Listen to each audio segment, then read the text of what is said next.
Subscribe now and press the bell icon. Never miss an update.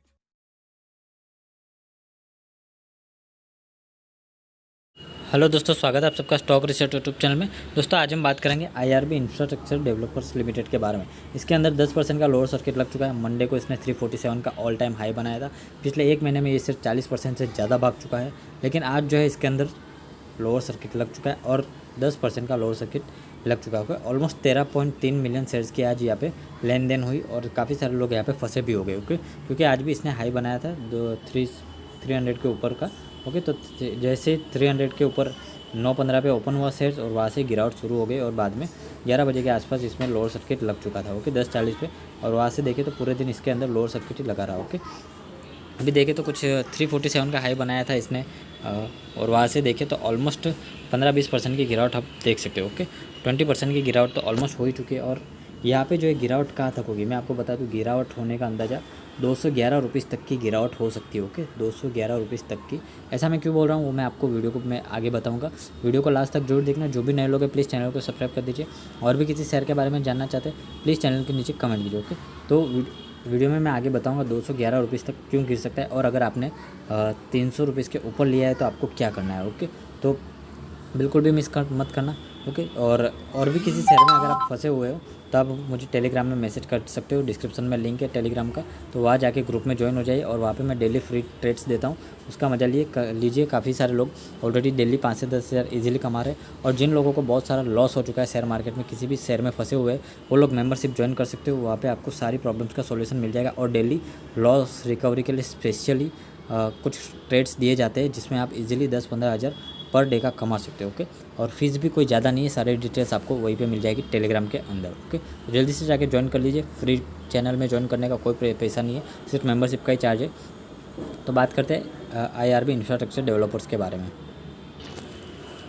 तो दोस्तों IRB infrastructure के share आज 10% के लोअर सर्किट में लॉक हो गए थे। वो इसलिए हुआ क्योंकि कल जो है बोर्ड की मीटिंग हुई थी और बोर्ड ने जो है डिसीजन लिया 5347 करोड़ का प्रेफरेंशियल इशू करने का। ओके, और वो भी प्राइवेट प्लेसमेंट बेसिस पे होगा। ओके, यानी कि 5347 करोड़ के प्राइवेट प्रेफरेंशियल इशू प्राइवेट तौर पे दिए जाएंगे किसी और कंपनी को, और जो है इसकी वजह से जो है आज मार्केट में गिरावट हुई। ओके, तो बोर्ड ने अप्रूव भी कर दिया है ये 5347 करोड़ का प्लान, और जिसके लिए जो प्रेफरेंशियल अलॉटमेंट्स के लिए जो प्राइस रखी गई वो है 211 रुपीज़ 79 रुपीज़ पर शेयर। ओके, यानी कि अभी मार्केट में 2 दिन पहले 347 का हाई बना था, और कल अचानक बोर्ड ने मीटिंग लेके ये तय कर दिया कि हम तो 211 पे 5347 करोड़ के शेयर जो है बेच रहे हैं। ओके, तो कल की क्लोजिंग 294 के ऊपर हुई थी और आज 300 के आसपास ओपन हुआ, और सुबह से देखे तो गिरावट का माहौल है। ओके, तो ये 5347 करोड़ किस कंपनी को जाएंगे, तो प्राइवेट प्लेसमेंट हो रहा है इस कंपनी का। ओके, और प्रेफरेंशियल इशू दिए जा रहे हैं, यानी कि शेयर मार्केट में लिस्ट नहीं होगी, लेकिन 211 रुपीज़ तक आपका शेयर प्राइस आ सकता है। ओके, आगे क्या करना है वो वीडियो में मैं आगे बताऊँगा। दोस्तों कंपनी ने अनाउंस किया है 2 separate equity fund raising. Okay, preference allotments के लिए, तो जिसमें है एक है सिंत्रा जो कि स्पेनिश इंफ्रास्ट्रक्चर मेजर फेरिवल एंड दूसरा जो है सिंगापुर का जीआईसी। ओके, तो सिंत्रा भी 3180 करोड़ रुपीज़ का इक्विटी कैपिटल, और जिसमें सिंत्रा का पास 25% का मिनिमम स्टेक आ जाएगा आईआरबी के इन्वेस्टमेंट के बाद। आईआरबी इंफ्रास्ट्रक्चर में 3180 करोड़ रुपीज़ सिंत्रा आईआरबी इंफ्रास्ट्रक्चर को देगी, जिसके बदले उनको 24.9% का स्टेक मिलेगा।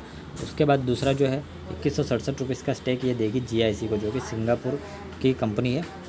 तो 2167 करोड़ का इक्विटी कैपिटल जीआईसी को दिया जाएगा, जिसमें उनको 16.9% का स्टेक मिलेगा आईआरबी में इन्वेस्टमेंट के बाद। ओके, तो टोटल इन्वेस्टमेंट जो है 5347 करोड़ का होगा, और प्राइस रखी गई है 211 रुपीज़। ओके, तो यानी कि इन्वेस्टर के साथ यहाँ पे थोड़ा सा अन्याय हुआ है, क्योंकि इन्वेस्टर सारे 300 के ऊपर ख़रीद के बैठे हुए और इन्होंने 211 पे जो है ऐसे ही शेयर बांट रहे हैं जैसे कोई वैल्यू ही नहीं है। ओके, ऑलमोस्ट बहुत ज़्यादा 28% डिस्काउंट कल की क्लोजिंग प्राइस से देखे तो आप कह सकते हो 28% डिस्काउंट पे ये जो है बड़े बड़े इक्विटी फर्म्स को शेयर बांट रहे, और हमको दिए 300 रुपीज़ 350 रुपीज़ के आसपास। तो देखते हैं आगे क्या करना है।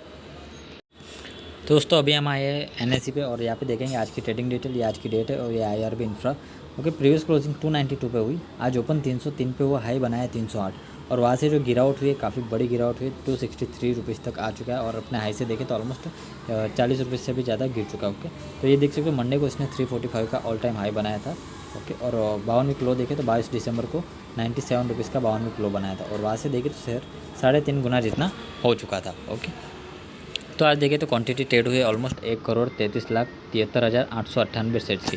डिलीवरेबल क्वांटिटी देखें तो 55,83,039 शेयर्स की है, और 41% की डिलीवरी दिखाई दे रही है। ओके, तो काफ़ी अच्छी डिलीवरी है, और शेयर के नंबर्स भी जो है काफ़ी बढ़िया है। ओके, 55 लाख शेयर्स की डिलीवरी हुई है, लेकिन यहाँ पे ज़्यादातर लोग डिलीवरी लेके खुश नहीं होंगे ये वीडियो देखने के बाद, क्योंकि शेयर प्राइस जो है और 10% जितना गिर चुका है। ओके, 10% नहीं, ऑलमोस्ट 20% जितना और गिर सकता है। ओके, तो आप लॉस रिकवर करना चाहते हो तो मेंबरशिप ज्वाइन कर सकते हो, टेलीग्राम में डिटेल रहेगी सारी। तो दोस्तों यहाँ पे चार्ट पे देखें तो पिछले कई दिनों तक ये 215 से 220 की रेंज में फंसा हुआ था। पिछले 3-4 दिनों में इसके अंदर जो तेज़ी आई है आप देख सकते हो, ऑलमोस्ट 200 रुपये से शेयर 300 350 तक यहाँ पे चला गया था। ओके, और पिछले 2 दिनों में इसी तरह की गिरावट हुई है कि फिर से शेयर नीचे आ चुका है। ओके, तो फर्स्ट सपोर्ट दिखाई दे रहा है हमको ये लेवल पे, जो कि है 245 का। ओके, अगर 245 के आसपास सपोर्ट लेता है काफ़ी अच्छी बात है, बाउंस बैक करके ये, लेकिन बाउंस बैक करेगा तो ये फिर से नीचे आ सकता है। ओके, तो एक कैंडल यहाँ पे 245 का सपोर्ट बनाने के बाद इस तरह से होकर फिर से ये सपोर्ट को तोड़ सकता है। ओके, उसके बाद जो सपोर्ट दिखाई दे रहा है वो है 220 रुपीज़ से 215 रुपीज़ का। ओके, तो ये इंपॉर्टेंट सपोर्ट है, और 200 के नीचे जाने की पॉसिबिलिटी मुझे नहीं दिखाई दे रही। ओके, तो 215-20 पे ये ऑलमोस्ट अच्छा खासा सपोर्ट ले सकता है, और 245 पे ले ले तो अच्छी बात है, और 245 का सपोर्ट अगर टूटेगा तो 220 तक आना पक्का है। तो दोस्तों ये 5,347 करोड़ जो आएंगे, जिसको किस लिए यूटिलाइज़ किया जाएगा। ओके, यानी इसका यूज़ कहाँ किया जाएगा। तो कंपनी बोल रही है कि पहले तो डेप्ट को 3250 करोड़ जितना कम करेगी, क्योंकि कंपनी के ऊपर 18,000 करोड़ से भी ज़्यादा का डेप्ट है, तो उसमें से 3250 करोड़ का डेप्ट कंपनी को चुका देगी। ओके, और दूसरा 1500 करोड़ ये ग्रोथ कैपिटल के लिए यूज़ करेंगे, फ्यूचर अपॉर्चुनिटीज़ के लिए।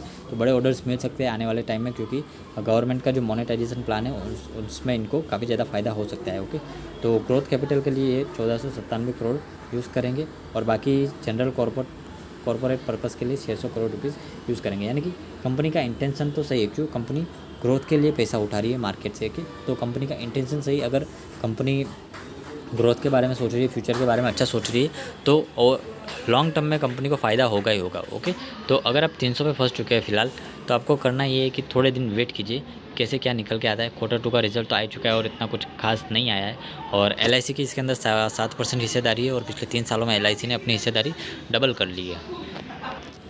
तो दोस्तों Q2 का रिजल्ट देखें तो जून 2021 और सितंबर 2021 में नेट सेल्स ऑलमोस्ट 10% जितनी गिर चुकी है, 1625 करोड़ से कम होकर 1465 करोड़ हो चुकी है। नेट प्रॉफिट देखें तो 72 करोड़ से कम होकर 42 करोड़ हो चुका है, 41% की गिरावट नेट प्रॉफिट में दिखाई दे रही है।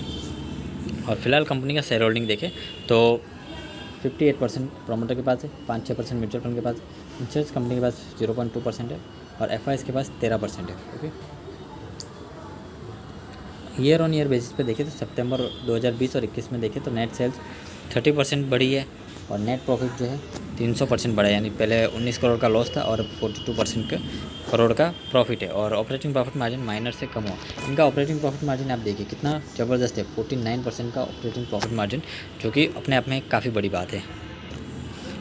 शेयर के रिटर्न देखें तो पिछले 1 साल में 10% माइनस है, 1 वीक में 26% प्लस है, 1 महीने में 51% के रिटर्न, 3 महीने में 60% के रिटर्न, 6 महीने में 152% के रिटर्न, ईयर टू डेट में 121%, 1 साल में 127%, 2 साल में 228% के रिटर्न, 3 साल में 116% के रिटर्न, 4 साल में 12% के रिटर्न, 5 साल में सिर्फ 12% के रिटर्न, और 10 साल में 63% के रिटर्न। ओके, तो पिछले लॉन्ग टर्म में देखें तो रिटर्न कुछ अच्छे नहीं दिख रहे, लेकिन अभी पिछले 1 साल में जो है शेयर काफ़ी ज़्यादा भागा है। 2 साल में इसने पैसे को 3 गुना से जब भी ज़्यादा कर दिया।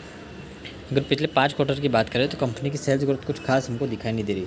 सितंबर में 1100 करोड़ थी, दिसंबर में 1500 करोड़ हुई, मार्च में 1600 हुई, फिर से यहाँ पे 1600, और अभी सितंबर में हमको अचानक से गिरावट दिखाई दी। ओके, नेट प्रॉफिट देखें तो यहाँ पे 20 करोड़ का लॉस था, फिर 70 करोड़ का प्रॉफिट, फिर 97 हुआ, फिर 72 हुआ, और 42 हुआ। यानी कि 97 के बाद 2 क्वार्टर से जो है इसके अंदर गिरावट होती ही जा रही है। और पिछले 5 सालों में भी देखें तो कंपनी की सेल्स ग्रोथ कुछ खास नहीं हुई है। 2017 में इनका रेवेन्यू 5,800 था और 5,600 हो गया अगले साल, फिर 6,700 हुआ, और फिर 6,800 हुआ, और अभी अचानक कम हो गया। नेट प्रॉफिट देखें तो 715 करोड़ था पहले, फिर 900 करोड़ हुआ, फिर 850 करोड़ हुआ, फिर 720 करोड़ हुआ, और 117 करोड़। ओके, तो ईयर ऑन ईयर बेसिस पे देखें तो पिछले 4 साल से नेट प्रॉफिट जो है कम होता ही जा रहा है। तो काम जो है कंपनी LNT के जैसा करता है, जो इंफ्रास्ट्रक्चर बनाती है, रोड बनाती है, बड़े बड़े काम प्रोजेक्ट्स लेती है, लेकिन इसमें जो है L&T ऑलरेडी